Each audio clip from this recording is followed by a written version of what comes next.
Meyer Lansky was a remarkable man whose life spanned a remarkable segment of American history and society.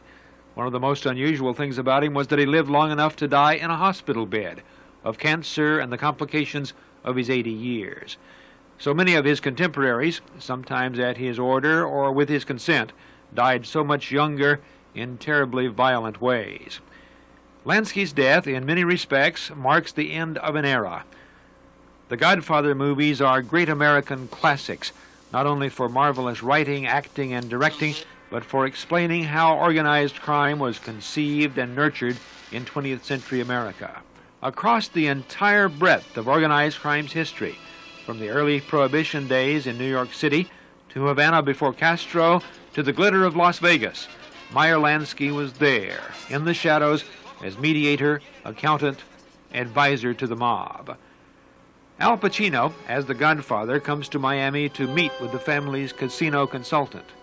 The house, the neighborhood, the television turned up to shield their conversation from FBI bugs, all are taken exactly from the real life of Meyer Lansky. He was born Maier Suchowljansky in Grodno, Russia.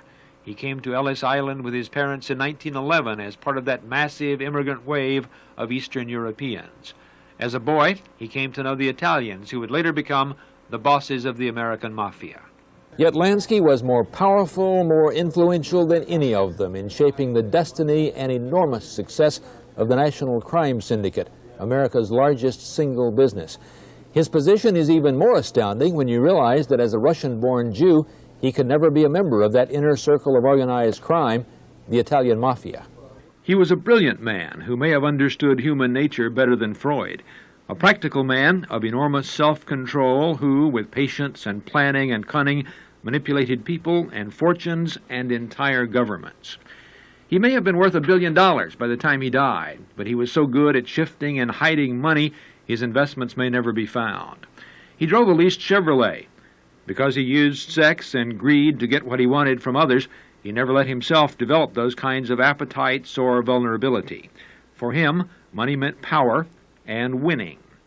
He left school after the 8th grade. Always small for his age, he learned to survive on the streets of New York with his wits. First a floating crap game, then a car repair shop that specialized in changing serial numbers on stolen cars and souping up Model Ts so they could outrun the police. With Prohibition, he formed the Bugs and Meyer mob. Their specialty was guarding shipments of bootleg whiskey smuggled in from Canada and the Bahamas. That was Lansky's first mediation job, trying to persuade the gangs they could make more money if they cooperated and ran their bootlegging like a business instead of constant street warfare. The bribe, he kept saying, is much more effective than the bullet. His partner in the Bugs and Meyer mob was Bugsy Siegel, a handsome ladies' man. In the spring of 1934, shortly after Prohibition ended, there was a National Crime Syndicate meeting.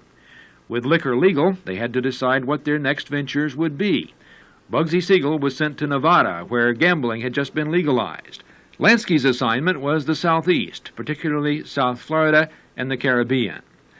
Lansky had gone to Cuba in the early 1930s to begin a friendship with Cuban President Fulgencio Batista. The mob needed a supply of Cuban molasses for their distilleries. Lansky made the arrangements with Batista. By 1937, Lansky was living in Cuba. He ran the casino at the National Hotel and the Havana racetrack. When World War II shut down Havana tourism, Lansky moved to Broward County, where he began buying property that could be developed as nightclubs, hotels, casinos. Lansky never saw military service, but in the middle of World War II, he was tapped for one of the war's deep undercover assignments. Lucky Luciano, the most powerful of the New York Mafia bosses, was in prison. The OSS, later to become the CIA, approached Lansky, asking him to negotiate with Luciano. They needed Luciano's underworld connections to provide espionage intelligence on the New York docks and to prepare for the invasion of Sicily. Lansky arranged the deal. In return for the mob's help, Luciano was paroled and deported shortly after the war ended. In the late 1940s, Lansky achieved his first real power in the mob. His nightclubs and casinos lit up the skies in South Broward County. Bugsy Siegel opened the first hotel casino in Las Vegas, the Flamingo. But Siegel began to consider the Flamingo his own possession. He became erratic. The mob met and sentenced him to die. The night before a meeting with Lansky in Beverly Hills, Siegel was shot in the face as he sat in the living room of his movie star girlfriend. 20 minutes later, Lansky's people moved into the Flamingo to announce they were the new managers. South Florida became Las Vegas East. The biggest entertainers in the country starred at Lansky's old Colonial Inn across the street from Gulfstream Racetrack.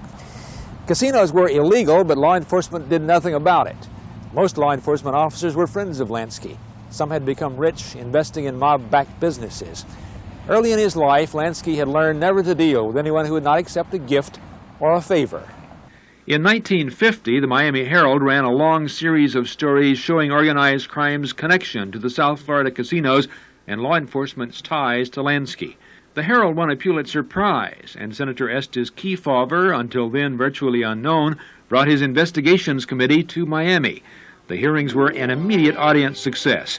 So successful, Kefauver went nationwide with his investigation and became famous enough to run for president. I'm not going to answer another question. You just says I'm not under arrest and I'm going to walk out. While Lansky was running his casinos in South Florida, Batista was thrown out of Cuba. So when the South Florida casinos shut down, Lansky went back to Cuba to arrange for Batista's return. In 1952, Batista and the Army seized power, and Lansky could have almost anything he wanted, so long as Batista got a piece of the action. In late 1957, New York Mafia boss Albert Anastasia argued the mob had let Lansky become too powerful in the Havana casino operations. It was a simple business decision. Anastasia, one of the most feared men in organized crime, was shot out of his barber's chair in New York's Park Sheraton Hotel. Lansky's power was complete. When Castro shut down the casinos, Lansky moved to Hallandale to supervise the development of casinos all over the world. When the first casino in the Bahamas opened at Freeport's La Cayenne Beach Hotel, all of those in management positions were old Lansky cronies. Much of Lansky's time in the early 1960s was spent supervising from Miami the skimming operations in Las Vegas casinos. Lansky became public enemy number one for a task force of FBI and IRS agents. They bugged casino counting rooms, secretly opened courier suitcases. In 1971, Lansky and two prominent Miami Beach hotel men were indicted for conspiring to skim $14 million from the Flamingo in Las Vegas.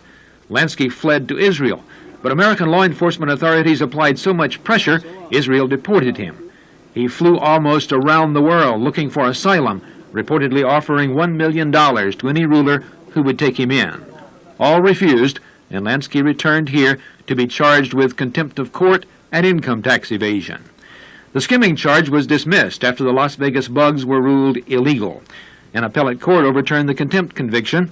A jury found him not guilty of tax evasion. Lansky moved into semi-retirement in a Miami Beach condo.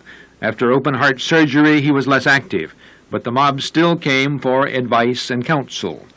In 1977, his stepson, Richard Schwartz, killed a mobster's son in a fight in a Miami Beach bar. A few weeks after Schwartz was released on bond, he was executed in retaliation. Law enforcement officers speculated that Lansky was told in advance that his stepson would be killed. It was a matter of simple respect. He would understand and accept. To run a casino, you have to know how to get along with people. At that, Lansky was superb. He had 3 ulcers, but on the surface he was friendly, soft-spoken, easygoing. If you need a favor, come see me. Anything to help a friend. Scores of businesses in South Florida would not be here today if Lansky had not been there to help with a small business loan.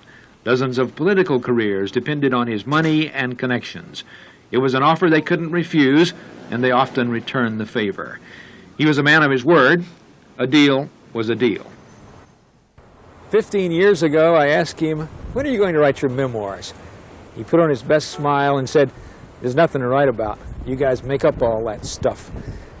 But I know of no character in fiction who lived through as much intrigue in so many places with so many people as Meyer Lansky.